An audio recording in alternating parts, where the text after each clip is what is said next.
Hello everyone, কস্তুরীস kitchen ডায়েরিতে তোমাদের সবাইকে ওয়েলকাম। আজকে তোমাদের সাথে সম্পূর্ণ নিরামিষ উপায়ে একটা বিরিয়ানির রেসিপি শেয়ার করছি। এঁচড় দিয়ে বানাচ্ছি আজকে এঁচড় বিরিয়ানি। নিরামিষ দিনগুলোতে এইভাবে একবার বিরিয়ানি বানিয়ে দেখতে পারো, খেতে কিন্তু ভীষণ ভালো হয়। তো চলো তাহলে রেসিপিটা চটপট দেখে নাও। তো প্রথমেই আমি একটা কড়াইতে জল গরম করে নিয়েছি। এবার এর মধ্যে এঁচড় আর বিরিয়ানির জন্য আলু কেটে নিয়েছি, সেটাও এর মধ্যে দিয়ে দিলাম। এবার এতে স্বাদ মতো নুন আর অল্প একটু হলুদ গুঁড়ো দিয়ে কড়াই ঢাকা দিয়ে এঁচড় আর আলুটাকে সেদ্ধ হতে দেবো। আর হ্যাঁ, এখানে এঁচড়টাকে কিন্তু একটু বড় সাইজ করে কেটে নিয়েছি।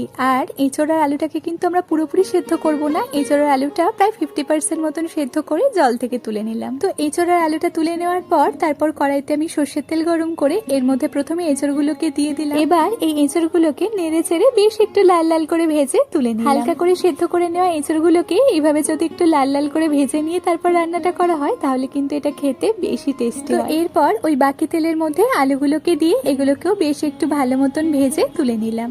এখন এই ভেজে নেওয়া এঁচড়ের আলুগুলোকে আমি ম্যারিনেট করব। তো তার জন্য আমি একটা বাটিতে প্রায় 5 চামচের মতন ফ্যাটানো টক দই নিয়ে নিয়েছি। এবার এর মধ্যে 1 চামচ হলুদ গুঁড়ো, একটু লঙ্কা গুঁড়ো, 1 চামচ করে জিরে গুঁড়ো, ধনে গুঁড়ো দিচ্ছি, একটু গোলমরিচ গুঁড়ো, সাথে দিচ্ছি একটু গরম মশলা গুঁড়ো, সাথে 2 চামচের মতন বিরিয়ানি মশলাও দিয়ে দিলাম। সাথে দিচ্ছি একদম অল্প একটু মানে হাফ চামচের থেকেও কম পরিমাণে এলাচ গুঁড়ো আর জয়ত্রী গুঁড়ো। সাথে দিচ্ছি স্বাদ মতন নুন, টেস্টটা ব্যালেন্স করার জন্য অল্প একটু চিনিও দিয়ে দিলাম। দিচ্ছি 2 চামচ পরিমাণ ঘি আর 1 চামচ করে গোলাপ জল আর কেওড়া জল দিয়ে এবার সমস্ত মশলা খুব ভালো মতন মিশিয়ে নিলাম। আর তারপর এই মশলার মিশ্রণটা আমি ভেজে রাখা এঁচড় আর আলুর মধ্যে দিয়ে দিলাম। এবার মশলার সাথে ভালো মতন এঁচড় আর আলুগুলোকে মাখিয়ে নিয়ে এটাকে প্রায় 30 মিনিটের জন্য ম্যারিনেশনে রেখে দিলাম। তো এটা ম্যারিনেশনে থাকুক, ততক্ষণ দেখো আমি এদিকে বিরিয়ানির জন্য বাসমতি চালটা 3 থেকে 4 বার জল পাল্টে পাল্টে খুব ভালো মতন ধুয়ে নিয়েছি। এবার এটাকে 30 মিনিটের জন্য জলে ভিজিয়ে রাখলাম। আর তারপর দেখো আমি এদিকে একটা বাটিতে অল্প একটু দুধ নিয়ে নিয়েছি। এবার এর মধ্যে একটু কেশর, একটু মিঠা আতর আর দিচ্ছি 2 চামচ করে গোলাপ জল আর কেওড়া জল, খুব ভালো মতন মিশিয়ে নিয়ে এটাকে চাপা দিয়ে রেখে দিলাম। এবার চলো এঁচড়টা রান্না করে নেওয়া যাক। তো তার জন্য একটা কড়াইতে সর্ষের তেল গরম করে এর মধ্যে একটু তেজপাতা, গোটা গরম মশলা ফোড়নে দিয়ে এটাকে হালকা করে একটু নেড়ে চেড়ে ফোড়ন থেকে সুন্দর গন্ধ বেরোতে শুরু করলে তারপর এর মধ্যে 1 চামচ আদা বাটা দিয়ে এটাকে হালকা করে একটু ভেজে নিলাম। ভাজা হয়ে গেলে এরপর এতে একটু টমেটো বাটা দিয়ে দিলাম। তো এখন টমেটো বাটাটাকে একটু কষিয়ে নেবো। তারপর এতে ম্যারিনেট করে রাখা এঁচড় আর আলুটা দিয়ে দিলাম। তো এবার মিডিয়াম ফ্লেমে এটাকে একটু সময় নিয়ে ভালো মতন কষিয়ে নিতে হবে। আর যেহেতু সমস্ত মশলা এঁচড় আর আলুর সাথে মাখানোই ছিল, তাই এতে নতুন করে কোনো মশলার ব্যবহার করতে হবে না। আর মশলা থেকে তেল ছাড়া অবধি কিন্তু কষাতে হবে। তো মশলা থেকে তেল ছেড়ে দিলেই তারপর এতে 1/2 কাপ পরিমাণ গরম জল দিয়ে ভালোভাবে মিশিয়ে এবার কড়াই ঢাকা দিয়ে এটাকে রান্না করে নেবো, যাতে এঁচড় আর আলুটা ভালো মতন সেদ্ধ হয়ে যায়। কিছুক্ষণ পর দেখো এঁচড় আর আলুগুলো ভালো মতন সেদ্ধ হয়ে গিয়ে গ্রেভিটা কিন্তু একদম কমে এসেছে। এই পর্যায়ে এটাকে নামিয়ে নিলাম।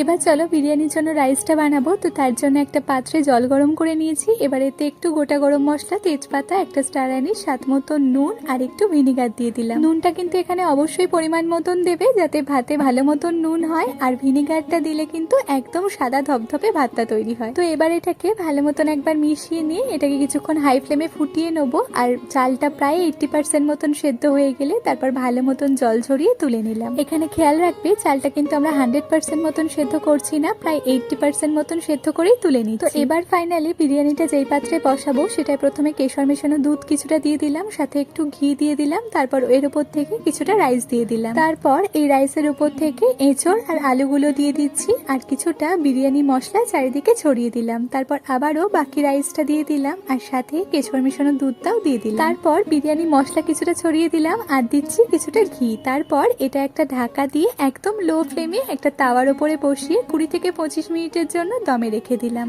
তো বিরিয়ানিটা হয়ে গেলে তারপর ঢাকাটা খুলে দেখাচ্ছি, দেখো এটা কতটা সুন্দর ঝরঝরে হয়েছে।